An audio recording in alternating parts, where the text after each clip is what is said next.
कैसा है नसीबा बाबुल रे हाय मैं ना जानूं कैसा है नसीबा बाबुल रे हाय मैं ना जानूं कैसा है नसीबा बाबुल रे हाय मैं ना जानूं कैसा है नसीबा बाबुल रे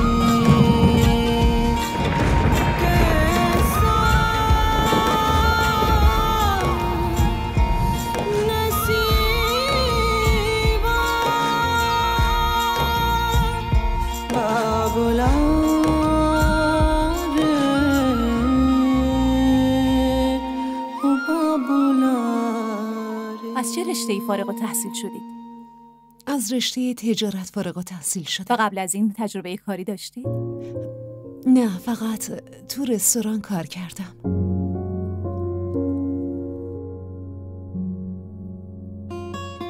باشه. من رزومتون رو دیدم.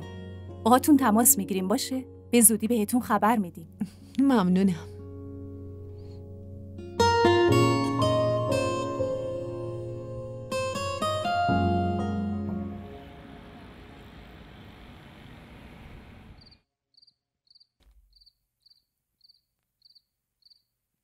داداش یوسف، شما مشروبم میخوری؟ نه، فقط شبا سیگار میکشم. اگه سیگار نکشم سرم از درد میترکه، خوابم نمیاد. ولی نگران نباش، به تو پیشنهاد نمیدم. نه والا، منم علاقه ای ندارم. چرا هنوز نخوابیدی؟ کم کم میخواستم بخوابم. اگه باهات سرگرم حرف زدم بشم پس خواب از سرم میپره. پس برو بگیر بخواب. چشم.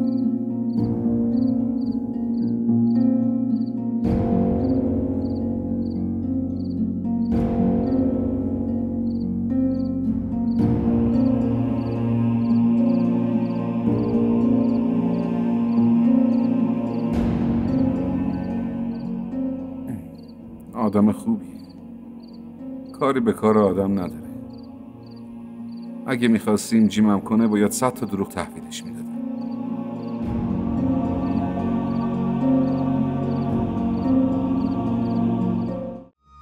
کانال ما رو سابسکرایب کنید. حمایت شما به ما روحیه میده. नादान सी भोली सी